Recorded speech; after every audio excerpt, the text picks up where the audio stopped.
बच्चे, ठीक है ना। लिबरलिज्म्स में हम सबसे ज्यादा इंपॉर्टेंस किसको देते हैं, लिबर्टीज को देते हैं बच्चे।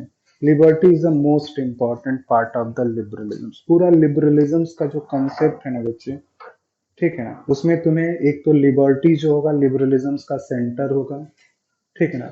सेकंड बच्चे, लिबरलिज्म्स के अंदर हम जो इम्पोर्टेंस देते हैं बच्चे, ठीक है ना, क्योंकि लिबरलिज्म्स में हमें लिबर्टी को मेंटेन करनी होती है बच्चे। और लिबर्टी को मेंटेन करने के लिए हमारे पास किस तरह की गवर्नमेंट होनी चाहिए, डिक्टेटरशिप्स, डेमोक्रेटिकल, नॉन डेमोक्रेटिकल या लिमिटेड गवर्नमेंट। किस तरह का, जैसे ऑप्शन में मान लो कि डेमोक्रेसीज भी दे दिया मान लो, ठीक है ना। सेकेंड ऑप्शन में मान लेते हैं कि डिक्टेटरशिप्स है बच्चे। थर्ड ऑप्शन में मान लो कि दे रहा है डेमोक्रेसीज हो गया, लिमिटेड गवर्नमेंट, और फोर्थ ऑप्शन में दे रहा है बच्चे नन ऑफ दिस। क्या टिक करते हैं, ठीक है, लिमिटेड गवर्नमेंट बच्चे। जो लिबरलिज्म है ना बच्चे, उसमें फॉर अ लिबर्टी, ठीक है ना, लिबर्टी को प्रोटेक्ट करने के लिए बच्चे, प्रोटेक्शन ऑफ लिबर्टीज, जो गवर्नमेंट होनी चाहिए वो लिमिटेड गवर्नमेंट। लिमिटेड गवर्नमेंट का मतलब पता है क्या होता है? नहीं, वो तो पीरियोडिक गवर्नमेंट हो गई ना, वो तो डेमोक्रेटिक वाला पीरियोडिक। लिमिटेड गवर्नमेंट का मतलब, सर कि मतलब उसके डिफाइंड एक ऐसे एरिया हो कि कुछ एरियाज में काम करेंगे, हाँ ये हो सकता बाकी है, एरियाज में मतलब इंटरफेयर नहीं काम करना करेंगे। करेगी। तो लिमिटेड गवर्नमेंट का मतलब होता है, अगर अकॉर्डिंग टू लिबरलिज्म हम देखते हैं तो लिमिटेड गवर्नमेंट का मतलब ये होता है कि जो गवर्नमेंट है उसका काम है प्रोटेक्ट द स्टेट, स्टेट को प्रोटेक्ट करना, किससे, एक्सटर्नल वार से बच्चे। जो एक्सटर्नल वार होगा उस एक्सटर्नल वार से स्टेट को क्या करना है, प्रोटेक्ट करना। And maintain the land order बच्चों। लैंड एंड ऑर्डर जो होगा उसको क्या करना है, लैंड एंड ऑर्डर जो है उसको क्या करना है, इतनी ही बस। जो लिबरल गवर्नमेंट होती है, लिबरलिज्म्स में गवर्नमेंट को सिर्फ हम इतनी ही रिस्पॉन्सिबिलिटीज देंगे, बाकी की सारी चीजें प्राइवेट जो इंस्टीट्यूशंस होंगे वो करेंगे बच्चे। तो लिमिटेड गवर्नमेंट का मतलब गवर्नमेंट का काम है पुलिसमैन, वॉचमैन की तरह से। जो गवर्नमेंट है या जो स्टेट है वो किस तरह से काम करे, as a watchman, as a policeman. इसके अलावा स्टेट कोई भी वर्क परफॉर्म नहीं करेगा अंडर द लिबरलिज्म्स बच्चे। तो लिबरलिज्म्स में हम लिमिटेड गवर्नमेंट, सेकंड फर्स्ट हम लिबर्टी को, सेकंड लिमिटेड गवर्नमेंट को, और थर्ड है बच्चे सपोर्ट द मार्केट इकोनॉमी बच्चे। जो लिबरलिज्म है बच्चे, इसमें हम लोग मार्केट इकोनॉमी को सपोर्ट करते हैं। मार्केट इकोनॉमी क्या होती है, जहां डिमांड और सप्लाईज के थ्रू हम क्या करेंगे, प्रोडक्ट और सर्विसेज के प्राइस डिटरमाइन करेंगे बच्चे। तो इसको हम लोग जनरली क्या बोल दिया बच्चे, मार्केट इकोनॉमी। तो जो लिबरलिज्म है बच्चे, ठीक है ना, वो मार्केट इकोनॉमी को क्या करता है, सपोर्ट करता है बच्चे। इंटरनेशनल पॉलिटिक्स में किस चीज को सपोर्ट करेगा ये, तो support the cooperation and peaceful relations बच्चे।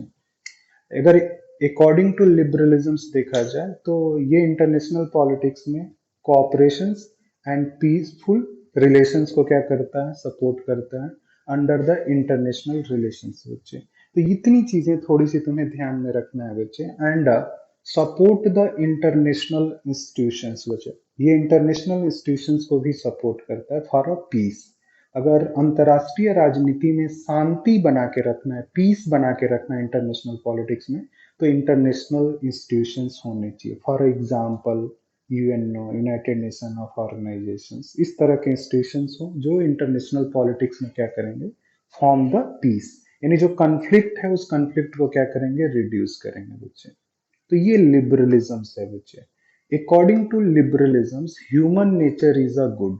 जैसे रियलिस्टिक्स क्या मानता है, human nature is a bad.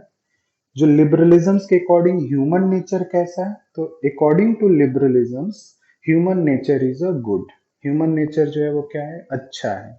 और अकॉर्डिंग टू आइडियलिस्ट, जो human nature is a moral. जो ह्यूमन नेचर होता है, human behaviour is a moral according to आइडियलिज्म्स।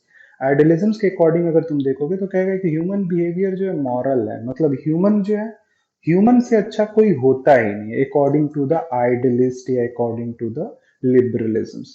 हाँ लेकिन कभी अगर तुमसे इंटरव्यू में या कहीं ऐसा पूछा गया क्या इंटरनेशनल इंस्टीट्यूशंस के एग्जिस्टेंस से ग्लोबल पॉलिटिक्स में वार या कन्फ्लिक्ट जो है वो रिड्यूस होता है? तो उसका आंसर है रिड्यूस तो होता है, लेकिन इंटरनेशनल पॉलिटिक्स में जो इंटरनेशनल इंस्टीट्यूशंस हैं वो एक परमानेंट सॉल्यूशंस नहीं दे सकते। एक मीन्स है कि इस मीन्स पे चल के हम पीस फॉर्म कर सकते हैं, लेकिन परमानेंट पीस होगा या नहीं होगा इसकी गारंटी भी नहीं दी जा सकती है मुझे। क्लियर है ना? तो नियो लिबरलिज्म कहता है, जैसे आइडियलिज्म का मानना है कि अगर ग्लोबल पॉलिटिक्स में कंफ्लिक्ट है तो उसको रिड्यूस करने के लिए क्या होना चाहिए? इंटरनेशनल इंस्टीट्यूशंस होने चाहिए। नियो लिबरलिज्म क्या कहेगा कि इंटरनेशनल इंस्टीट्यूशंस कॉपरेशंस में हेल्प करते हैं लेकिन प्रॉब्लम को कंप्लीटली रिजॉल्व नहीं करते हैं। ये लिबरलिज्म्स और नियो लिबरलिज्म्स में यही डिफरेंसेस है बच्चे। नियो लिबरलिज्म्स मानता है कि स्टेट जो इंटरनेशनल ऑर्गेनाइजेशन है वो हेल्प कर सकता है, लेकिन जो प्रॉब्लम है उस प्रॉब्लम का परमानेंट सॉल्यूशन हम नहीं दे सकता है बच्चे। क्लियर है? समझ में आया लिबरलिज्म एंड नियो लिबरलिज्म? दृष्टा साक्षी समझ में आया बच्चे?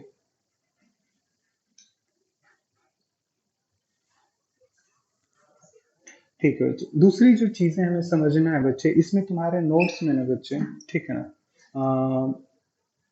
ठीक है ना, सोशलिज्म्स लिबरलिज्म्स होगा बच्चे, ठीक है ना, एक सोशल लिबरलिज्म्स भी होगा।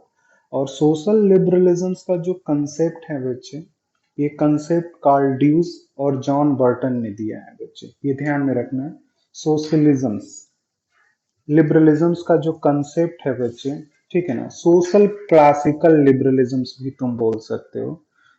सोशल क्लासिकल जो लिबरलिज्म, इसको तो सोशल क्लासिकल लिबरलिज्म ही कर लो बच्चे।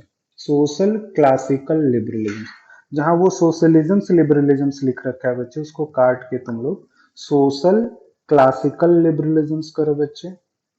और सोशल क्लासिकल रिलीजन्स का जो कंसेप्ट है बच्चे, ये concept Karl Deutsch and John Burton ने दी है। और जॉन बर्टन की बुक है बच्चे वर्ल्ड सोसाइटी, जो काफी फेमस बुक है बच्चे। क्लियर है बच्चे? World society.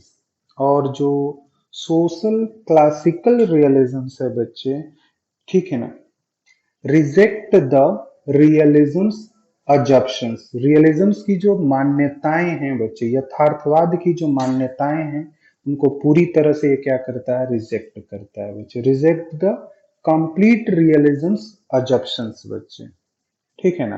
कंप्लीट रियलिज्म्स को क्या करेगा? ये रिजेक्ट करेगा। तुम ये भी पूछ सकते हो कि रियलिज्म्स को कंप्लीट क्यों रिजेक्ट करता है सोशल क्लासिकल बच्चे?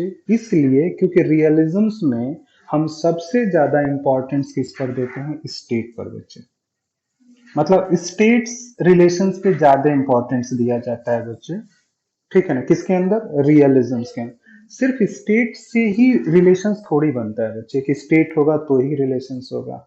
ट्रांसनेशनल रिलेशंस भी होता है बच्चे, कल्चर के वजह से भी रिलेशंस जो हैं वो बेहतर हो जाते हैं बच्चे। सिर्फ इसलिए रिलेशंस अच्छे नहीं है कि हम पड़ोसी देश हैं बच्चे, ठीक है ना, दो नेबरिंग कंट्री हैं इसलिए हमारे रिलेशंस अच्छे होंगे। हो सकता है कि दो नेबरिंग कंट्रीज हैं इसलिए हमारे रिलेशंस अच्छे हों। ये भी हो सकता है बच्चे कि हम दोनों के कल्चरल सिमिलरिटीज बहुत सेम है इसलिए हम दोनों के बीच रिलेशंस जो हैं बहुत अच्छे होते हैं बच्चे। जिसे हम यहाँ पे हैं, इंडिया में हम लोग, हम ऐसी कंट्रीज में गए, ठीक है ना, जहाँ पे पाकिस्तान के लोग भी हैं और हम लोग भी हैं और उसके अलावा इंडियंस नहीं है बच्चे, तो आपका रिलेशन वहाँ पे पाकिस्तान के लोगों के साथ भी अच्छा होता है। तो रिलेशंस अच्छा, जो रिलेशंस में जो एक अच्छा रिलेशन जो गुड है उसके लिए सिर्फ स्टेट ही थोड़ी रिस्पॉन्सिबल होता है। रियलिज्म कहता है कि सिर्फ स्टेट की वजह से ही रिलेशंस अच्छे हो सकते हैं, लेकिन सोशियो क्लासिकल रियलिज्म क्या करता है कि कल्चर भी एक फैक्टर हो सकता है जिसके वजह से रिलेशंस जो है वो अच्छे होते हैं, और हमने देखा भी है कई बार। तो ये चीजें तुम्हें देखने को मिलेगी बच्चे, ठीक है ना। यानी सोशल जो क्लासिकल रियलिज्म है वो कहता है कि सिर्फ स्टेट को ज्यादा इंपॉर्टेंस नहीं देना चाहिए, other factor and other actor is the most important for a relationship बच्चे। अदर जो एक्टर हैं उनके वजह से भी हमारे रिलेशंस जो हैं वो क्या हो सकते हैं? परफेक्ट हो सकते हैं। सिर्फ रिलेशंस परफेक्ट होने के लिए स्टेट ही थोड़ी फैक्टर है। इकोनॉमिकल फैक्टर अच्छे हो गए हमारे, उस कंट्री के साथ हमारे इकोनॉमिकल रिलेशंस बहुत अच्छे हैं, अपने आप रिलेशंस अच्छा होगा। कल्चरल सिमिलरिटीज है बच्चे। अब इंडिया और नेपाल के बीच में अगर देखा जाए बच्चे तो ट्रांसनेशनल रिलेशंस है बच्चे, काफी कल्चरल सिमिलरिटीज है बच्चे, कल्चर के वजह से इंडिया और नेपाल के बीच रिलेशंस अच्छे हैं। और ये दोनों जगह के लोग जो हैं वो कभी भी नहीं चाहेंगे कि इंडिया और नेपाल रिलेशंस डिस्टर्ब हो बच्चे, तो काफी कल्चरल सिमिलरिटीज हैं बच्चे। उसी तरीके से पाकिस्तान और इंडिया में भी तुम देखोगे कल्चरल रिलेशंस बहुत अच्छा है। तभी तो तुम देखो कोशिश ये होती रहती है कि ठीक है चलो लड़ाई झगड़ा तो हो गया, कोई नहीं, झगड़ा अब हम कर ले, अब फिर से हमें क्या करनी चाहिए, एक बातचीत करनी चाहिए। तो दो कंट्रीज के बीच में ध्यान रखना है बच्चे कि क्या दो कंट्रीज के बीच में जो रिलेशंस अच्छे हैं, क्या उसके लिए रिस्पॉन्सिबल फैक्टर स्टेट है, तो रियलिज्म कहता है कि सिर्फ स्टेट है। लेकिन बाकी अदर अगर तुम अप्रोचेस को देखोगे जो आईआर में यूज होता है, जैसे for example socio culture liberalism, तो उसका मानना है कि नहीं, स्टेट मेन फैक्टर नहीं होता for a good relations, other दूसरे फैक्टर्स होते हैं जिसकी वजह से रिलेशंस अच्छे होते हैं बच्चे। क्लियर है बच्चे? ठीक। हम्म। जॉन बर्टन, जो बर्टन की बुक है बच्चे ये। हाँ सपोर्टेड में है, मतलब कार्ल ड्यूज एंड, मतलब ये सोशियो क्लासिकल। कार्ल ड्यूज की बुक है बच्चे, वो साइबरनेटिक है, उन्होंने कम्युनिकेशंस थ्योरीज पे बहुत ज्यादा इंपॉर्टेंट दी है बच्चे, ऑर्गेनाइजेशनल कम्युनिकेशंस पे उनका बहुत इंपॉर्टेंट है बच्चे। ठीक है ना? मतलब अगर सोशियो कल्चर के अकॉर्डिंग अगर तुम देखोगे ना बच्चे, तो तुम देखोगे इनका कहना है कि हमारा अप्रोच क्या होना चाहिए, people to people contact establish किया जाए। अगर people to people contact establish होगा दो कंट्रियों के बीच में, कभी भी दो कंट्री आपस में, कन्फ्लिक्ट हो सकता है लेकिन वार जैसी सिचुएशंस नहीं आएंगे बच्चे। इसीलिए तुम देखोगे इंडिया और पाकिस्तान में लगता है कि कन्फ्लिक्ट है ही, लेकिन वो कन्फ्लिक्ट वार के फॉर्म में कन्वर्ट ना हो बच्चे, इसलिए people to people contact establish किया जाता है। जैसे वो हमने कौन सा है कॉरिडोर, कॉरिडोर जो लाहौर बस डिप्लोमेसी हमने स्टार्ट की, वो एग्जांपल हो सकता है। अभी करतारा से स्कारा सिंह साहेब कॉरिडोर जो है, इससे क्या होगा, people to people contact establish होता है, जिससे लोगों को पता चलेगा वहां के जो मुस्लिम हैं, ठीक है, वो भारत में आएंगे और देखेंगे कि भारत में सही में जो भारत के मुस्लिम हैं वो अच्छी कंडीशंस में है। जो उनको एक गलत अफवाहें फैलाई जाती है कि हिंदू जो है वो उन्होंने मुस्लिमों को दबा के रखा है, वो आएंगे इस चीज को अपनी आंखों से देखेंगे और फिर तब वो समझ पाएंगे ना कि कश्मीर की एक्चुअल प्रॉब्लम्स क्या है। ठीक है ना? कश्मीर की जो एक्चुअल प्रॉब्लम्स है, क्या वो हिंदुओं के वजह से कश्मीर की एक्चुअल प्रॉब्लम्स है, या वहां के जो मुस्लिम्स हैं, जो पावर और अथॉरिटीज इनको चाहिए, उनके वजह से वहां प्रॉब्लम्स हैं। तो ये चीजें अंडरस्टैंड, तो कहने का मतलब गवर्नमेंट और स्टेट उतना बेस्ट रिलेशंस क्रिएट नहीं कर सकती है according to the socio classical liberalism, जितना लोग एक दूसरे से पीपल टू पीपल जो कांटेक्ट होगा ना, वो रिलेशंस को बेस्ट करता है। क्योंकि दोनों तरफ के लोग यार, हर जो लोग होते हैं उन्हें युद्ध से कोई लेना देना है, उनको पता है कि युद्ध होगा तो हमारे घर से भी लोग मारे जाएंगे और उधर से लोग भी मारे जाएंगे, तो हम लोग वैसे भी वायलेंस में उतना हम लोगों का विश्वास होता नहीं कि वायलेंस करके कोई चीज हमें मिल जाएगी, तो हम लोग तो पीसफुल ही हमें लगता है कि पीसफुल एक हमारा मीन्स हो सकता है फॉर अ गोल अचीवमेंट, तो हम लोग उसी चीज, तो सोशियो कल्चरल जो लिबरलिज्म से बच्चे वो इसी चीज को सपोर्ट करता है। क्लियर हुआ? सोशल कल्चरल, इसीलिए तुम्हें ये चीजें दिखेंगी बच्चे, पीपल टू पीपल, कुछ भी झगड़ा हो गया ना, एक दो तीन महीने तक ना दोनों मुंह फुला के बैठे रहेंगे, फिर लगता है यार नहीं बातचीत शुरू करनी चाहिए। ठीक है ना? जैसे पड़ोसी से झगड़ा हो जाता है तो क्या लाइफ टाइम आप पड़ोसी से झगड़ा करके रखते हो?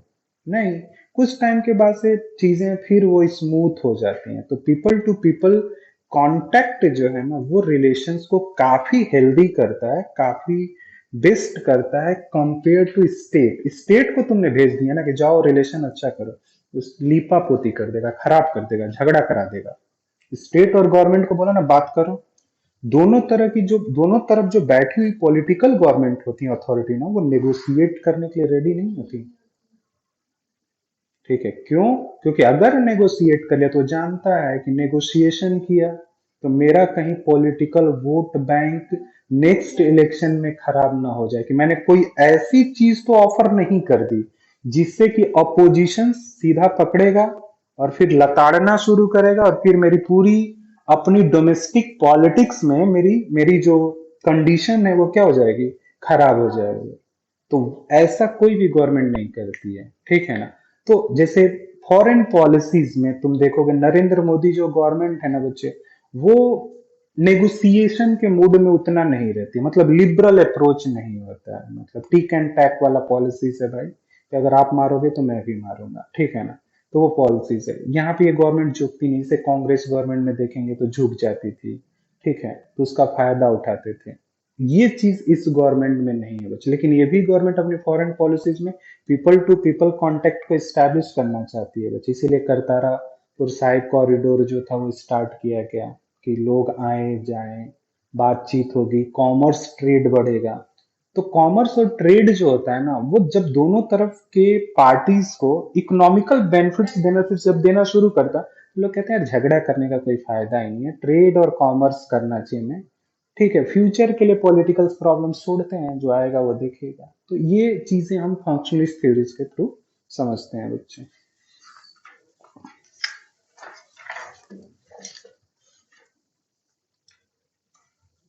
ठीक है, तो ये लोग जनरली एक चीज सिंगल वर्ड में ध्यान में रखना है बच्चे कि सोशियो क्लासिकल जो रियलिज्म है बच्चे, ये ट्रांस नेशंस रिलेशंस पर क्या करता है, इंपॉर्टेंस देता है। मतलब रिलेशंस, ट्रांसनेशनल रिलेशंस का मतलब ये है कि कल्चरल शेयरिंग हो, आपस में लोग मिले जुले जुले, आपस में बातचीत करें, ठीक है, अपने आप रिलेशन। जैसा चाइना पिंग पोंग हाँ, पिंग डिप्लोमेसी। पोंग डिप्लोमेसी हुई बच्चे की, चलो आओ यार ठीक है, खेलते बोलते हैं, जो भी प्रॉब्लम्स है तो देखो उनके बीच में रिलेशंस कितने हेल्दी हो गए, ठीक है ना।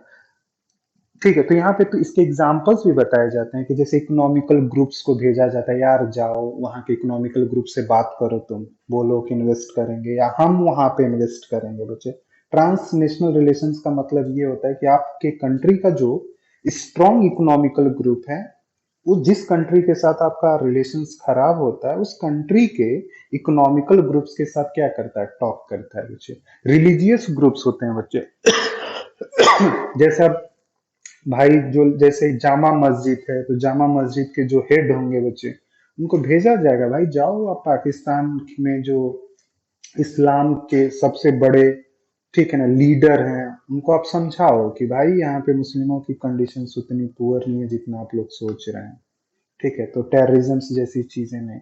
इसी तरह से जो लेबर कम्युनिटीज होती है बच्चों, उनको भी हम भेजते हैं कि आप जाओ देखो क्या वहां पे हो रहा है, वो चीजें हमारे यहाँ भी होनी चाहिए। तो ये चीजें करके हम रिलेशंस को क्या कर सकते हैं, बेस्ट कर सकते हैं बच्चे। तो इसी इसको हम लोग सोशियो कल्चर सोशियो क्लासिकल लिबरलिज्म्स बोलते हैं बच्चे, जो कार्ल ड्यूस और जॉन बर्टन ने दी थी। तो इसमें एक ही लाइन तुम लोगों को ध्यान में रखना है, ट्रांसनेशनल रिलेशंस। और ट्रांसनेशनल रिलेशंस का मतलब ये होता है कि एक कंट्री का बिजनेस क्लास ग्रुप दूसरे कंट्री के बिजनेस क्लास ग्रुप से बातचीत करेगा।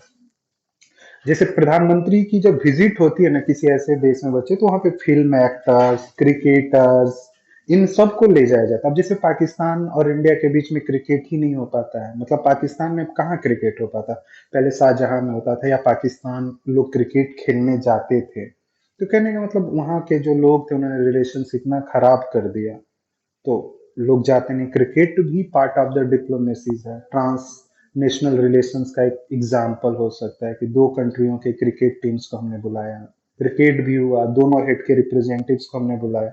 जैसे 2011 का जो वर्ल्ड कप था इंडिया में, तो उसमें यहाँ पे हुआ था पूरा, मोहाली में हुआ था बच्चे।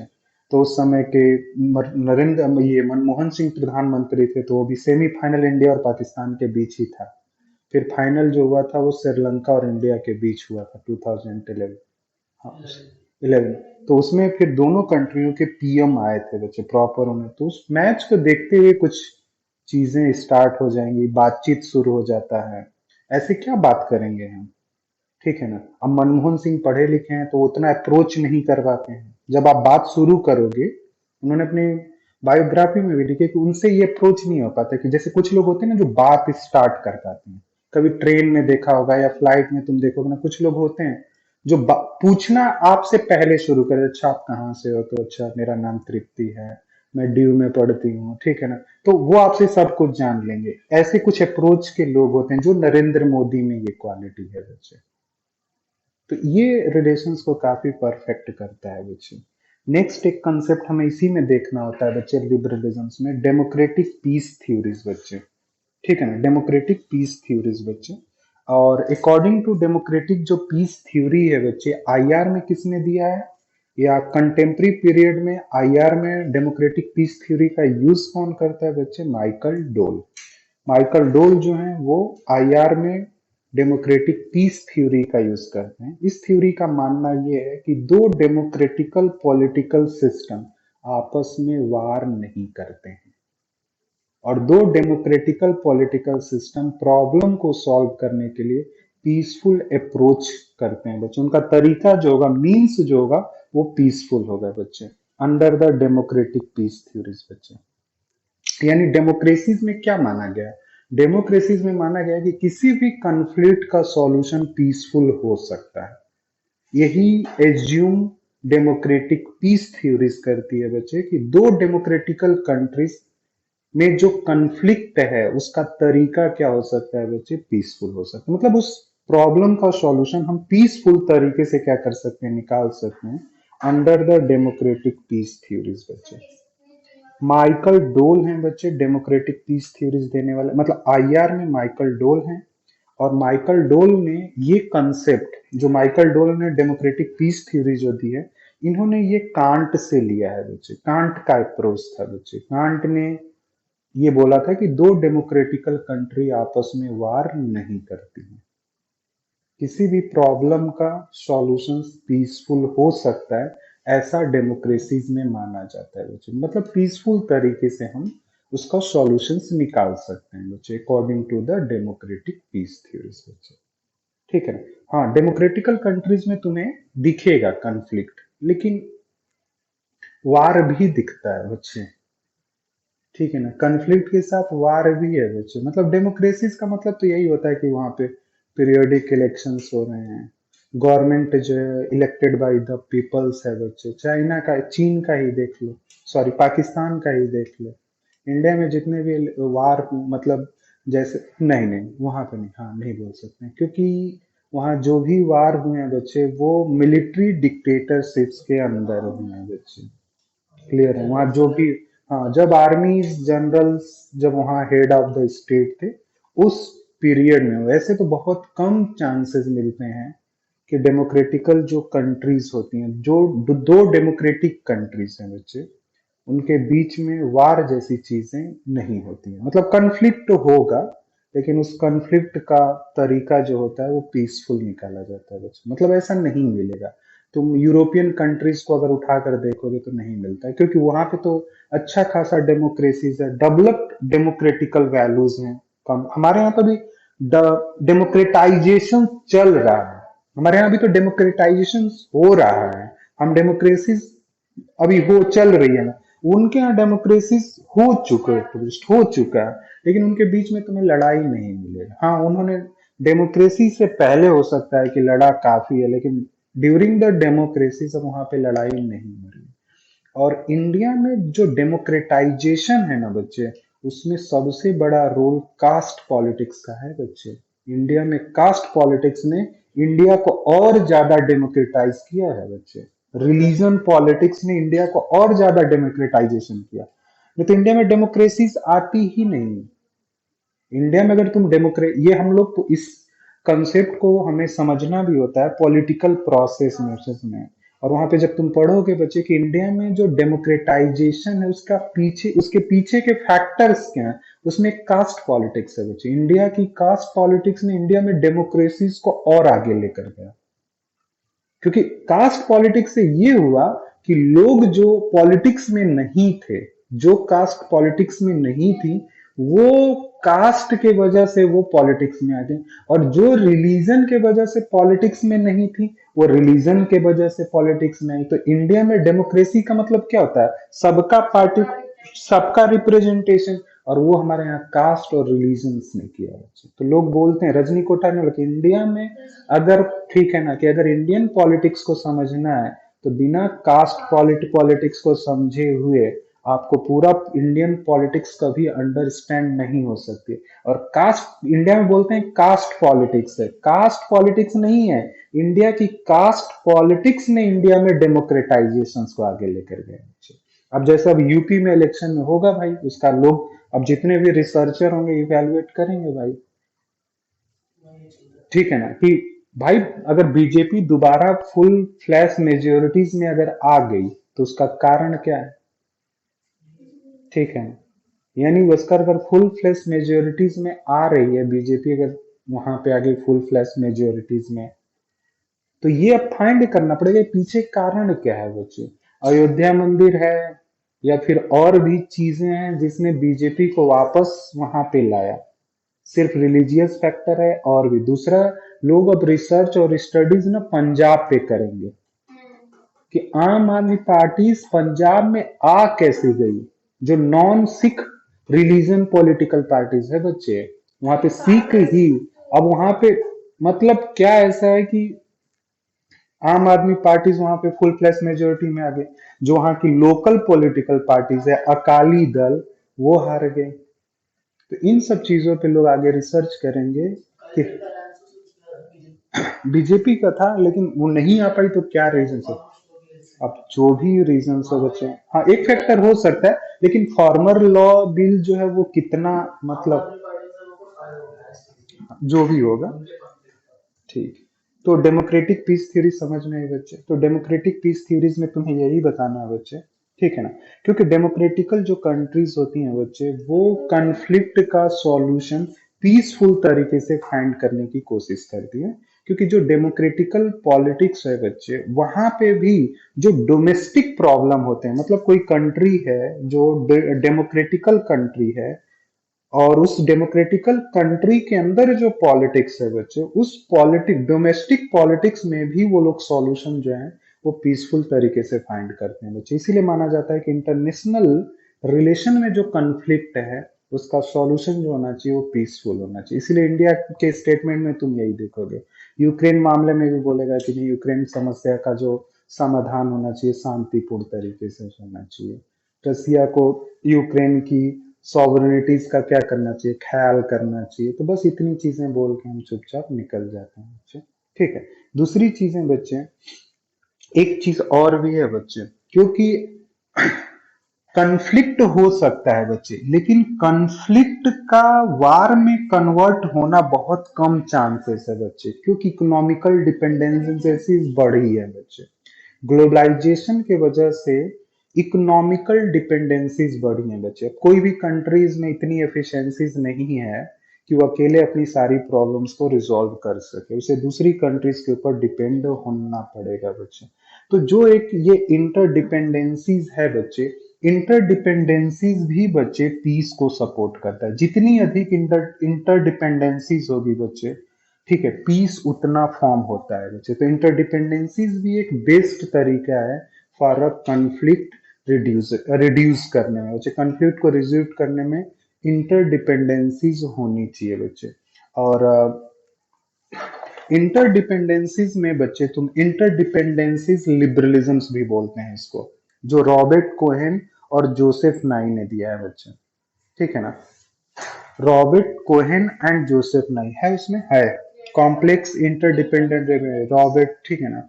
तो इसी को बच्चे, ठीक है ना, इंटरडिपेंडेंसीज लिबरलिज्म्स भी बोल सकते हो बच्चे, ठीक है ना। कॉम्प्लेक्स जो लिखा जा रहा है, तो इंटरडिपेंडेंसीज जो है बच्चे, ठीक है ना। क्योंकि according to Robert Keohane and Joseph Nye बच्चे, जीत अब काफी इकोनॉमिकल इंटरडिपेंडेंसीज बढ़ी है बच्चे। तो जब स्टेटों के बीच में इकोनॉमिकल इंटरडिपेंडेंसीज बढ़ती है बच्चे, तो जो स्टेट है ना वो वार करने से बचते हैं बच्चे। लड़ाई मतलब वार जैसी चीजों से ना इंटरडिपेंडेंसीज कंडीशन में लोग बचना शुरू करते हैं। क्योंकि वार अगर जैसी चीजें अगर स्टार्ट होती हैं बच्चे, तो बहुत सारे प्रॉब्लम्स तुरंत राइज हो जाएंगे बच्चे। तो कोई बहुत सारे देश नहीं चाहते हैं बच्चे, यूरोपीय भी नहीं चाहता होगा कि रसिया और यूक्रेन के बीच में ये वार लंबा खींचे, इंडिया भी नहीं चाहे, क्योंकि वार का लंबा खींचना जो है ना वो बहुत सारी कंट्रियों को प्रॉब्लम कर रहा है बच्चे, और करेगा। तो इसलिए ठीक है ना। और इंटरडिपेंडेंसी थ्योरीज में एक चीज और भी देखना होगा, देखोगे तुम लोग बच्चे इसको करते समय, कि ये लोग डिफेंस पावर को ना कम से कम यूज करना चाहते हैं, मतलब आर्मीज का कम से कम ये कहते हैं कि इस्तेमाल होना चाहिए, आर्मीज पावर का कम से कम यूज हो, ठीक है ना। और अगर वार कहीं है बच्चे तो उसका रीजन है डेवलपमेंट एंड डेवलपिंग। अगर कहीं वार चल रहा है ना बच्चे, ये मेन फैक्टर है बच्चे, डेवलप्ड एंड डेवलपिंग। यूक्रेन भी तो अपना डेवलपमेंट चाहता है, और उसको लगता है कि मेरा डेवलपमेंट अगर बेस्ट हो सकता है बच्चे, तो वो यूरोपियन यूनियन का पार्ट होकर या फिर नाटो का पार्ट बन के बच्चे। रसिया क्या चाहेगा कि नहीं भाई, तुम्हें अगर डेवलपमेंट करना है तो तुम मेरे साथ डेवलपमेंट करो साथ रह के। उसने कहा भाई तुम्हारे साथ तो रहकर मैंने देख ही लिया है कि कितना डेवलपमेंट होगा। तो क्योंकि ये सारे कम्युनिस्ट कंट्रीज थी पहले, पूरी यूरोप जो कंट्रीज हैं बच्चे ये क्या थी, कम्युनिस्ट कंट्रीज थी। 90 तक तो ये कम्युनिस्ट कंट्रीज हैं, और 90 तक इनका डेवलपमेंट नहीं हुआ, उतना डेवलपमेंट नहीं हुआ, तभी तो यूएसएसआर टूट गया बच्चे, नहीं तो यूएसएसआर नहीं टूटता। क्या नाटो टूटा? नाटो नहीं टूटा, क्योंकि नाटो में सही में डेवलपमेंट हुआ है। जो यूएसएसआर के कोलैप्स होने का रीजन ही यही था कि वहां डेवलपमेंट हुआ ही नहीं, जितना लोगों की एक क्या बोलते हैं उसको, इच्छा जो थी, ठीक है ना, लोगों की एक जो रिक्वायरमेंट थी उसके अकॉर्डिंग डेवलपमेंट ही नहीं हुआ। सीआईएस ने अपना एक इकोनॉमिकल ब्लॉक फॉर्म कर लिया, तजाकिस्तान, उज्बेकिस्तान, किर्गिस्तान, ये सारे उसी के तो पार्ट थे। तो कम्युनिस्ट मॉडल को तो उन्होंने देख रखे हैं, कहा गलती से हम चले गए कम्युनिस्ट की तरफ, हमारी तो इच्छा ही नहीं थी जाने की, लेकिन बहकावे में आ गए, चले गए, अब नहीं जाने का मन है।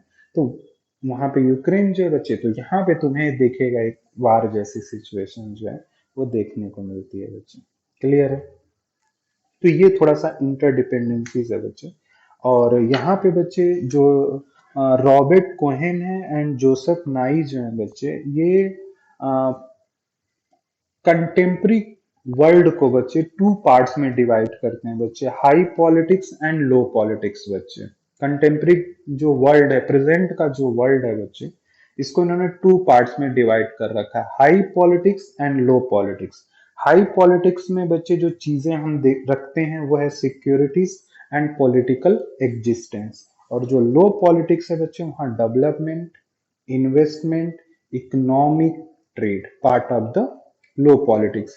और काफी प्रेजेंट टाइम में बच्चे हर कंट्रीज लो पॉलिटिक्स पर ज्यादा काम कर रही है बच्चे, क्योंकि वो लो पॉलिटिक्स के थ्रू अपने रिलेशंस दूसरे कंट्री के साथ बेस्ट और परफेक्ट करने की कोशिश कर रही है बच्चे।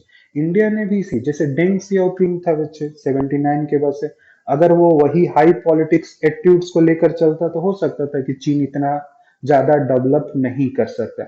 उसने तुरंत सबक ले ली बच्चे कि यूएसएसआर, या तो उसको समझ में आ गया था कि यूएसएसआर जो है वो बर्बादी के तरफ जाना शुरू कर दिया, ठीक है। और उस जब USSR new cold war start कर रहा है बच्चे, उसी समय तुम देखोगे कि चीन के अंदर लिबरल इकोनॉमिक जो है वो स्टार्ट हो रहा है, यानी मार्केट को उसने क्या कर दिया, लिबरलाइज करना शुरू, जिसको हम लोग बच्चे चाइना के अंदर जो सोशलिज्म्स है बच्चे, उस सोशलिज्म्स को मार्केट सोशलिज्म्स बोला जाता है बच्चे। सोशलिज्म्स के भी कई टाइप्स हम लोग पढ़ते हैं, गिल्ड सोशलिज्म्स, फैबियन सोशलिज्म्स, उसी में से 20th सेंचुरीज में जो सोशलिज्म से स्टार्ट हुआ था बच्चे, उसको मार्केट सोशलिज्म्स बोला जाता है। और मार्केट सोशलिज्म्स का जो आइडिया है या जो फिलॉसफी है बच्चे, ये हमें किसके विचारों से किसके आइडियाज को देखने से पता चलता है बच्चे, फ्रांसीसी फुकियामा के पॉलिटिकल आइडिया, जिन्होंने the end of the history लिखी थी बच्चे। यानी दो आइडियोलॉजी, कैपिटलिज्म एंड कम्युनिज्म में जो आइडियोलॉजी विनर हुई थी बच्चे, वो कैपिटलिज्म थी एंड लिबरलिज्म था बच्चे। और यहीं से बच्चे तुम्हारा मार्केट सोशलिज्म जो है वो क्या होता है, स्टार्ट होता है। यानी हर कंट्री ने अपने मार्केट को क्या कर दिया, स्टेट के अंदर ओपन कर दिया, आओ काम करेंगे ये चीज। तो ये चीजें समझ में आई बच्चे। यानी इंटर डिपेंडेंसीज लिबरलिज्म्स में रॉबर्ट कोहिन एंड जोसेफ नाई, यानी प्रेजेंट टाइम में बच्चे इकोनॉमिकल डिपेंडेंसीज इंक्रीज हो रही हैं। अगर इकोनॉमिकल डिपेंडेंसीज इंक्रीज हो रही हैं बच्चे, तो कंट्रीज जो हैं वो वार करने से बचती हैं बच्चे, क्योंकि इकोनॉमिकल बेनिफिट्स ज्यादा होते हैं बच्चे। वार में तो नुकसान ही होना है, वार में तो कोई ऐसा फायदा तो मिलता नहीं है, वार तो आपने टसन में लड़ लिया ना। अब रसिया अगर जीत भी जाता है यूक्रेन को, तो पाएगा क्या? क्या पालोगे आप उससे? उसकी एक एक्स्ट्रा सिक्योरिटीज मेंटेन करने में आपका एक्स्ट्रा एक्सपेंस आएगा। अभी जो आपने लड़ाई स्टार्ट कर दी है उसमें भी आपका फाइनेंस और पैसा क्या हुआ, डिस्ट्रॉय ही हुआ। आगे जब वहां डेवलप आप करने जाओगे तो भी पैसा इन्वेस्ट होगा बच्चे। क्लियर है? तो ये चीजें जो हैं, ठीक है, और हो सकता है कि कुछ फ्यूचर में कुछ लोग इसी चीज का बेनिफिट्स उठा के, ठीक है ना, रसिया के अंदर जो रिबलरीज ग्रुप्स होंगे बच्चे, रिवोल्यूशनरीज ग्रुप होंगे, उनको हो सके सपोर्ट करना शुरू कर दें। तो बहुत सारे प्रॉब्लम्स जो हैं वो स्टार्ट हो सकते हैं बच्चे। तो ये चीजें हमें ध्यान में रखना है। क्लियर है बच्चों?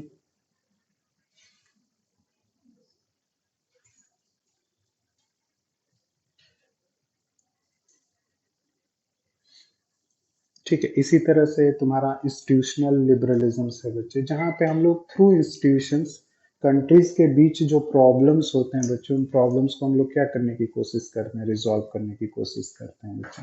जैसे यूएन का हमने फॉर्मेशन किया बच्चे, example of the institutional liberalism से बच्चे। नाटोज बनाया गया, यू आपने फॉर्म किया बच्चे, ठीक है ना। तो ये कहीं ना कहीं एक तरह से इंस्टीट्यूशनल लिबरलिज्म है, जहाँ पे हम थ्रू इंस्टीट्यूशंस प्रॉब्लम को क्या करना चाहते हैं, सॉल्व करना चाहते हैं बच्चों, ठीक है ना। मतलब इंस्टीट्यूशनल लिबरलिज्म्स के जो ऑब्जेक्शंस हैं बच्चों, उस ऑब्जेक्शंस में ये है कि अगर हम इंस्टीट्यूशंस फॉर्म करते हैं तो स्टेटों के बीच रिलेशंस अच्छे होते हैं बच्चों, ठीक है ना।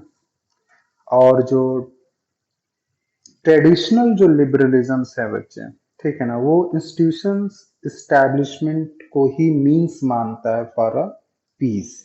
लेकिन अगर कंटेम्प्रेरी लिबरलिज्म्स को देखते हो बच्चे, तो कहता है कि हो सकता है कि इंस्टीट्यूशन से पीस फॉर्मेशन हो सके, लेकिन पीस रहेगा इसकी कोई गारंटी नहीं दे सकता।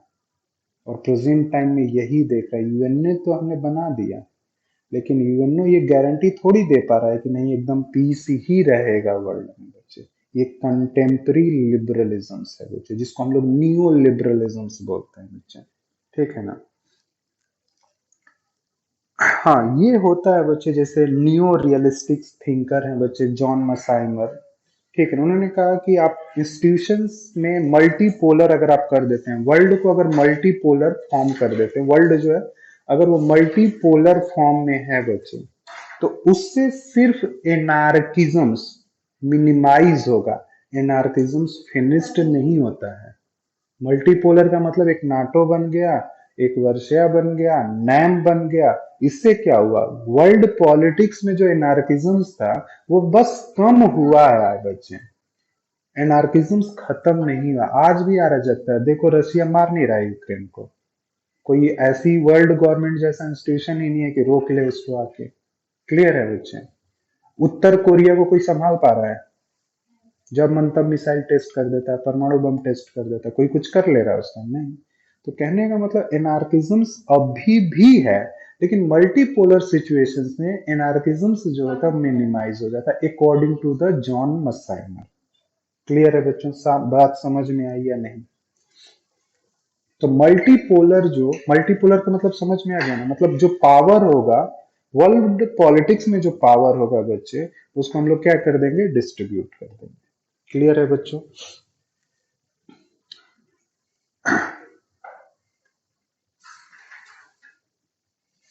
ठीक है, और ये जनरली ध्यान में रखना बच्चे कि तुमसे कोई अगर पूछता है कि लिबरलिज्म्स और न्यू लिबरलिज्म्स में आप टेक्निकल डिफरेंसेस बताइए, तो सीधा डिफरेंसेस यही बताना है कि लिबरलिज्म्स के अकॉर्डिंग वर्ल्ड पॉलिटिक्स में फॉर पीस इंस्टीट्यूशंस होना चाहिए, लेकिन न्यू लिबरलिज्म्स के अकॉर्डिंग जो है बच्चे, इंस्टीट्यूशंस हेल्पफुल हो सकता है फॉर अ पीस, लेकिन उसके लिए प्रॉपर गारंटी नहीं दी जा सकती। यही टेक्निकल डिफरेंसेस है बच्चे लिबरलिज्म एंड नियो लिबरलिज्म में बच्चे। क्लियर है बच्चे? ठीक है। और आइडियलिज्म जो है बच्चे form of the world government, कभी कभी पेपर में पूछता भी है बच्चे कि वर्ल्ड गवर्नमेंट के फॉर्मेशंस को आईआर में कौन सी आइडियोलॉजी सपोर्ट करती है, कि वर्ल्ड गवर्नमेंट लिबरलिज्म। लेकिन न्यू लिबरलिज्म क्या कहता है बच्चे कि स्टेटों के बीच में क्या होना चाहिए, ठीक है ना, कॉपरेशन होना चाहिए, ज्यादा से ज्यादा अगर कॉपरेशन हो तो रिलेशन बेस्ड हो सकते हैं, वर्ल्ड गवर्नमेंट की हमें जरूरत नहीं है बच्चे। क्लियर है बच्चे? और अगर आइडियलिस्ट के अकॉर्डिंग देखोगे बच्चे तो ये मॉरलिटीज पर ज्यादा फोकस करते हैं बच्चे, इनको लगता है कि मॉरलिटीज की वजह से चीजें ठीक हो जाएंगी।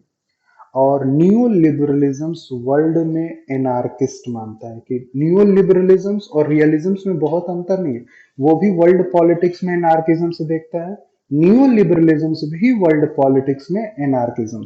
लेकिन उस एनार्किज्म्स के लिए लिबरलिज्म्स जो है ना बच्चे किसकी किसका हेल्प लेगा, उस एनार्किज्म्स को मल्टीपोलर इंस्टीट्यूशन मल्टीपोलर सिस्टम होना है।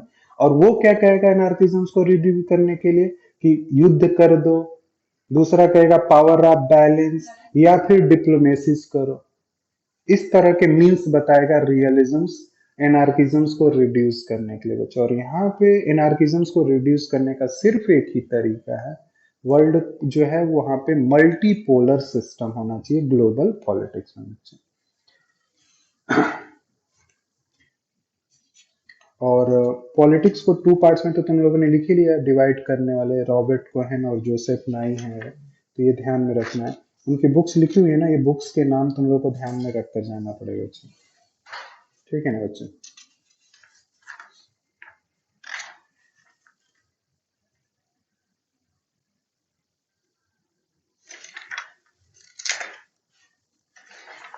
अगर कभी आईआर की आइडियलिस्ट मतलब आईआर में अगर आइडियलिस्ट अप्रोच पूछा गया बच्चे कि आइडियलिस्ट अप्रोच के एजप्शंस क्या हैं, तो वहां पे पहला बताना है कि human nature is a good, ठीक है ना, human nature is a moral and human nature is a cooperative. ये पहले बता देना है कि according to idealism human nature कुछ ऐसा है, कोऑपरेटिव है, पीसफुल है, ठीक है, ये चीजें बतानी है बच्चे। ठीक है ना, जो ह्यूमन है वो दूसरे के कल्याण के बारे में सोचता है, वेलफेयर के बारे में सोचता है बच्चे।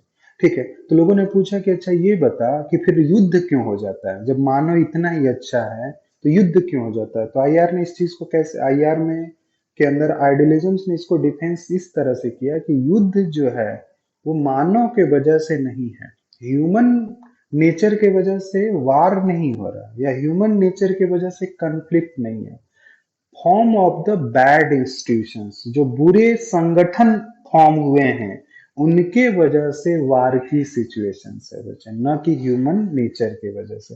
तो बैड इंस्टीट्यूशंस को मानता है फैक्टर कि बैड इंस्टीट्यूशंस के वजह से वार है, न कि ह्यूमन नेचर की वजह से बच्चे। और ये आज जो आइडियलिस्ट अप्रोच है आईआर का बच्चे, ये वार को बहुत बुरा मानता है, वार इज अ बैड, मतलब वार को सपोर्ट जो है वो नहीं करता है बच्चे। ठीक है ना। और और इंटरनेशनल जो भी प्रॉब्लम्स हैं, जैसे वार जो है वो एक इंटरनेशनल प्रॉब्लम है, तो इंटरनेशनल जो वार एक इंटरनेशनल प्रॉब्लम है तो इसका सॉल्यूशन भी इंटरनेशनली ही होना चाहिए। इस प्रॉब्लम का सॉल्यूशन हमें डोमेस्टिक लेवल पे कभी भी लेवल पे कहीं खोजना चाहिए, नहीं मिलेगा भी नहीं और खोजना भी नहीं चाहिए बच्चे। ठीक है ना। और जितना सोसाइटीज ऑर्गेनाइज्ड होगा अकॉर्डिंग टू आइडियलिस्ट बच्चे, जितनी सोसाइटीज ऑर्गेनाइज्ड है वार उतना ही रिड्यूस होता है बच्चे। सोसाइटी का ऑर्गेनाइज्ड होना बहुत जरूरी है बच्चे। ठीक है ना, क्योंकि सोसाइटी जितना ऑर्गेनाइज्ड रहेगी, चीजें सब कुछ ठीक चल रही हैं, सभी के नीड्स फुलफिल हो रहे हैं, सभी की जो रिक्वायरमेंट है वो फुलफिल हो रहे हैं, सभी को एक रिस्पेक्टेड लाइफ मिली हुई है, तो फिर ये सोसाइटी ऑर्गेनाइज्ड हो गई। तो इस सिचुएशन में ना कोई भी वार को सपोर्ट नहीं करेगा बच्चे, जब सोसाइटीज ऑर्गेनाइज्ड नहीं है। ऑर्गेनाइज्ड का मतलब ये है कि जो गवर्नमेंट हमने चुनी है उस गवर्नमेंट से हम प्रश्न ही नहीं कर रहे हैं, क्वेश्चंस ही नहीं पूछ रहे हैं। तो फिर प्रॉब्लम होगा, फिर तो गवर्नमेंट जो है वो अपनी दिल्ली इच्छा को पूरा करने के लिए वार लड़ने पहुंच जाए। ठीक है ना? तो सोसाइटी का ऑर्गेनाइज्ड होना बहुत जरूरी है बच्चों। जितना ज्यादा सोसाइटी ऑर्गेनाइज्ड होगी उतना ज्यादा हम लोग प्रॉब्लम्स को क्या कर सकते हैं, रिड्यूस कर सकते हैं, वार जैसी चीजें रिड्यूस हो सकती है बच्चों। और दूसरा है बच्चे कि अगर वार जैसी चीजों को हमें रिड्यूस करना है बच्चे, तो मॉरल वैल्यूज को सपोर्ट करना पड़ेगा बच्चे, कि इंसान को इंसान ही समझा जाए। ठीक है, दोनों तरफ के। ठीक है ना, जानवर नहीं मारे जाएंगे युद्ध में, इंसान मारे जाएंगे, तो ह्यूमन जो है वो ज्यादा इंपॉर्टेंट है आपके युद्ध से। ठीक है, तो इस तरह के मॉरल वैल्यूज डेवलप्ड करने पड़ेंगे बच्चे, कि लोग इंसान को प्रायोरिटीज दें। ठीक है ना? आप अपने ईगो के चक्कर में वार तो आपने डिक्लेयर कर दिया, आप नहीं मारे जाओगे, क्योंकि आपके पास तो सेफ हाउस है, आप वहां बैठ जाओगे आके। दूसरी तरफ का जिसने वार डिक्लेयर है वो सेफ हाउस में आकर बैठ जाएगा, मारे कौन जाएंगे? आम पब्लिक मारे जाए। तो हमें मॉरल जो वैल्यूज होते हैं ना वो डेवलप्ड बहुत करने पड़ेंगे बच्चे, तभी आप, ठीक है ना, वार को कंट्रोल कर सकते हो। लेकिन ऐसा ह्यूमन नेचर होता ही नहीं है कि इस लेवल तक पहुंचाया जा सके लोगों को बच्चे। ठीक है ना, वो सेल्फिश है, और इतना उसका कॉन्शियसनेस डेवलप नहीं होगा कि वो इस चीज को समझ पाए बच्चे। ठीक है ना? तो इम्पॉसिबल है बच्चे। और बहुत ज्यादा मॉरल होना भी, तुमने देखा है कि इंटरनेशनल पॉलिटिक्स में बहुत ज्यादा खतर। आप मॉरल हो ना, अगला मॉरल है या नहीं है प्रॉब्लम करेगा, इसलिए वहां पे चीजें हमें, ठीक है ना, मतलब पीस एंड मॉरलिटीज पर वर्ल्ड गवर्नमेंट होना चाहिए बच्चे। फेडरल सिस्टम को ये लोग सपोर्ट करते हैं, क्योंकि फेडरल जो सिस्टम होता है वहाँ माइनॉरिटीज जो होती है वो भी प्रोटेक्ट होती है। जो हमने नेपाल में बच्चे उनको देखा था, तुम्हारा मधेशियों वाला देखा था बच्चे, ये प्रॉब्लम्स वहीं से शुरू होते हैं बच्चे। ठीक है, वार को रोकने के लिए कानून होने चाहिए बच्चे। आइडियलिज्म से ये बोलता है कि आप कुछ पॉसिबल लॉ बनाएं जिससे हम लोग क्या कर सकते हैं, युद्ध और प्रॉब्लम्स को क्या किया जा सकता है, रोका जा सकता है बच्चे। आर्म्स रेस को स्टॉप किया जाए कुछ भी करके। आइडियलिज्म का मानना यही है कि आर्म्स रेस जो होती है वो बंद हो। आर्म्स रेस अगर बंद नहीं होगी, तो आर्म्स रेस अगर चलती रहेगी तो वार होने की टेंडेंसी सी ज्यादा है। ठीक है ना, वार होने की टेंडेंसीज बढ़ जाती है आर्म्स रेस के अंदर बच्चे। तो आपको आर्म रेस को रोकना पड़ेगा अकॉर्डिंग टू आइडियलिज्म बच्चे। और प्लस दूसरी क्या है, जो एक ये ट्रेनरीज टेंडेंसी जो है, जो लोगों का एक्सप्लाइटेशन करना, ठीक है ना, जो ट्रेनरीज होती है निरंकुश, जो है कि नहीं, मेरी मेरी ही चलनी चाहिए, मैं किसी और का नहीं सुनूंगा, या कोई और कुछ कहेगा तो मैं मानूंगा नहीं, ये टेंडेंसीज भी छोड़नी पड़ेगी बच्चे। कुछ रूलर्स में ये टेंडेंसीज होती है बच्चे, वो अपने आप को एकदम डेस्पोटिज्म फॉर्म में प्रेजेंट करना शुरू करते हैं या देखना शुरू करते हैं, तो वार जैसी चीजें जो है वो क्या होती हैं, स्टार्ट होती हैं बच्चे। ठीक है।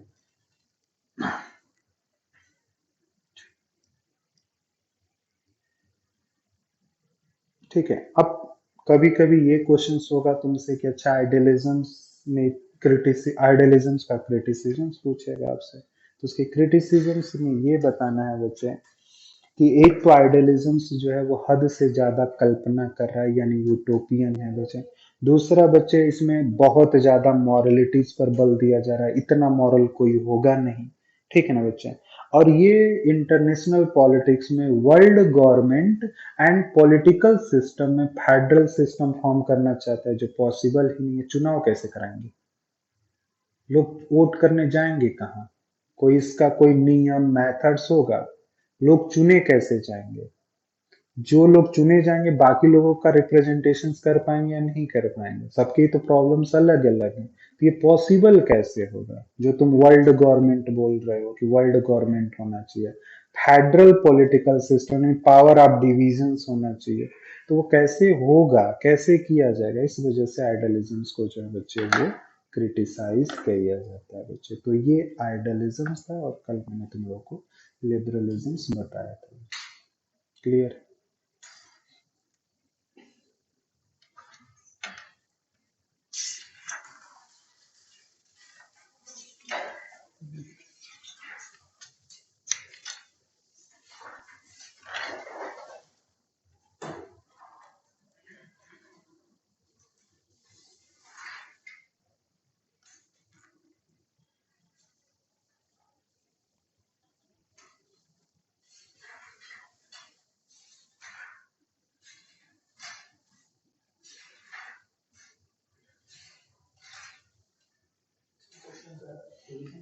थ्योरी से क्वेश्चन, सीधे सीधे क्वेश्चंस आएंगे तुमसे। अभी हम क्वेश्चंस करेंगे तो थोड़ा सा आइडिया लग जाएगा। मतलब मान कर चलो कि सारे यूनिट्स आने में तो 10-12 क्वेश्चंस, 15 क्वेश्चंस आएंगे यहाँ से। 10 से 12 क्वेश्चंस होते हैं, ठीक। सभी से बराबर क्वेश्चंस निकलेंगे लगभग। मतलब कोई ऐसा नहीं है कि इससे ज्यादा क्वेश्चंस आएगा, इससे कम आएगा, कुछ ऐसा देखने को नहीं मिलता। मतलब सभी पोर्शंस कवर किए जाते हैं पॉलिटिकल साइंस में। अगर जितने हमें टॉपिक्स पढ़ने हैं, अगर उसमें से 3-4 टॉपिक्स अच्छे से भी अगर हम किए हैं तो इजीली पेपर क्रैक हो जाता है, उसमें कोई ऐसा दिक्कत नहीं आती है। वही मैंने बोला कि कुछ चीजें जैसे जेएनयू में तो थोड़ा सा लक भी काम करना चाहिए। तैयारी तो रहेगी तुम्हारी, थोड़ा सा भी अगर मिस्टेक हुआ ना तो वो थोड़ा सा प्रॉब्लम कर देता है वहाँ पे, क्योंकि बहुत बच्चे अपेयर होते हैं तो कट ऑफ ठीक ठाक जाती है। तो वहाँ पे थोड़ा सा भी अगर मिस्टेक हुआ कि गलती हो गई या जल्दबाजी तुमने कर दी, वैसे जिनका नहीं होता है, तो ऐसा नहीं कि तैयारी नहीं है, मतलब अच्छे तैयारी करने वाले बाकी कॉलेज में उनकी रैंकिंग ठीक रहती है, लेकिन जेएनयू में उनका मतलब वहाँ पे जल्दबाजी हो जाता है, कुछ जल्दबाजी कर जाते हैं पेपर में। पेपर के प्रेशर की वजह से कुछ ऐसी गलतियां हो जाती हैं कि वो फिर भारी हो जाता है। तो वही चीजें हैं कि इसमें जैसे करने के बाद क्वेश्चंस हम लोग प्रैक्टिस अब करेंगे, ज्यादा से ज्यादा क्वेश्चन प्रैक्टिस करना। जो मैं क्वेश्चन भेजता रहता हूँ तुम लोग को, तो सॉल्व करना बहुत जरूरी है बच्चे।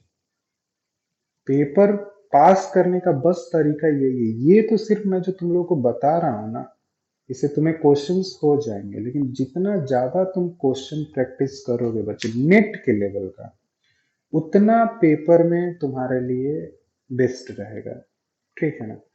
क्वेश्चंस प्रैक्टिस कम है बच्चे, वो प्रॉब्लम करता है बच्चे। इसलिए जैसे उस बार हमने जो क्वेश्चंस भेजा था तो उसमें हमें क्वेश्चंस ज्यादा से ज्यादा क्या करने हैं, सॉल्व करने हैं बच्चे। जितना ज्यादा क्वेश्चन सॉल्व होगा उतना ज्यादा हमें एग्जाम्स में हेल्प मिलेगा। पढ़ना कम है, सुन लिया ना तुमने, देख लिया, 1-2 बार रिवाइज कर लिया, और रिवाइज करते समय क्या है, कौन कंसेप्ट किसने दिया है, कौन सी बुक है, बस दिमाग में यही तुम्हें फैक्चुअल। अगर फैक्चुअल्स याद हैं तो मैक्सिमम क्वेश्चंस निकाल लेंगे हम। और जो अजर्शन रीजन के क्वेश्चन आएंगे वो तुम्हारा कंसेप्ट तो मैंने सारी चीजें एक्सप्लेन कर ही रखा है, वो तुम इजी से सॉल्व कर लोगे और हो भी जाएगा। तुम लोगों से अजर्शन रीजन के क्वेश्चन सॉल्व हो जाएंगे। कहाँ फंसेगा, वो फैक्चुअल क्वेश्चन फंस जाएगा, क्योंकि तुम लोग भूल जाते हो, याद करते नहीं हो, ठीक है ना। तो अजर्शन रीजन के क्वेश्चंस तो तुम निकाल लोगे, वहां पे जो पूछा जाएगा। पैसेज जो आते हैं वो गलत नहीं होने चाहिए। बहुत तो पैसेज ही गलत कर देते हैं, और पैसेज के लगभग 10 क्वेश्चन होते हैं, 2 पैसेज आते हैं वहां पे। एक बार तो काफी ज्यादा पैसेज ही, जब ऑब्जेक्टिव जेएनयू में शुरू हुआ, सब पैसेज ही करके पास हो गए थे, और जिनका नहीं हुआ तो उनके पैसेज गलत हो गए। मतलब सोचो, जिनका पॉलिटिकल साइंस बैकग्राउंड नहीं था वो जेएनयू में पोल साइंस में आ गए बच्चे। पहले बार एंट्रेंस है जब यहाँ से मैं पढ़ा है ना, जिनका किसी का पोल साइंस बैकग्राउंड नहीं था, उसने पोल साइंस नहीं पढ़ा था, ठीक है ना, उसने क्रैक कर लिए थे, वो सब जेएनयू में आ गए। जो पोल साइंस वाले थे उनका हुआ ही नहीं, वो सब जामिया में आए, ड्यू में आए, बनारस हिंदू विश्वविद्यालय। हाँ, लेकिन बेनिफिट ये हुआ कि जो इधर आए ना जेएनयू में नहीं जिनका हुआ, और जो जामिया और ड्यू में हुए ना, वो सब नेट जेआरएफ क्वालिफाई हो गए उसी साल में ही एडमिशन लेते हुए, और आईआईटी तक पहुंच गए पीएचडी करने के लिए। वो सब निकाल के पहुंच गए, अच्छे अच्छे कॉलेजेस से वो सब पीएचडी कर रहे हैं। बाकी का तो पता नहीं कि उनका, ठीक है, इसी तरह से था। हाँ, एक और लड़की थी जिसका ये बीएससी मेरा स्मिता राणा करके है जेएनयू में, उसके तीनों में सिलेक्शन हुए थे। 3 डिपार्टमेंट है ना, तीनों में उसके थे। पोल साइंस में भी था, आईआर में भी था, एरिया स्टडीज में भी था, और वो बीएससी मैथ्स की बच्ची थी। मतलब उसने बस, मेरे को लगता है कि इलेक्टिव सब्जेक्ट में उसने पढ़ा था और क्लासेस ली थी, लेकिन क्लासेस उसने कंटिन्यू ली। जैसे तृप्ति आ रही में तो आए रहे हैं, तो क्लासेस एक दिन भी नहीं छोड़ती थी, पूरा क्लासेस लिया, नोट्स लिया, अपना किया, और उसका हो गया था। तीनों में हुए थे उसके। तो वही है कि जैसे बहुत सारे छोड़ देते हैं ना, क्लासेस नहीं लिया, बैक कर लिया, ठीक है कर लेंगे। अब ये वीडियो सुनी थोड़ी जाएगी, 10-10 घंटे की वीडियो हो गई है, वो क्या कन्वर्ट करो, ठीक है बच्चे, तो ये चीजें हैं, तो क्वेश्चंस करना हमें जरूरी है। और थोड़ा सा आईआर अब हम कर लेते हैं, तो इस पे क्वेश्चन और उसे भेजा भी तो है तुम लोगों को, मैंने क्वेश्चंस भेजे थे, वो वाला किया था सर, सर करेक्ट। हो गए सारे? कुछ कुछ नहीं होते तो ऐसे देखने पड़ते थे। कोई नहीं, तो देखो, तो यही तो करने हैं बच्चे। हाँ, तो वही पूछ लो तब तक, अगर मार्क है क्वेश्चन मैंने तो। मार्क करा था मेरे पास पीडीएफ किसी के पास नेट जाके नहीं देख चल रहा था। देख लो, अगर पीडीएफ है तो मैंने भेजा था। आज के लिए इतना ही रखते हैं, क्वेश्चन ही कर लेते हैं, रुको देखता हूँ क्वेश्चन।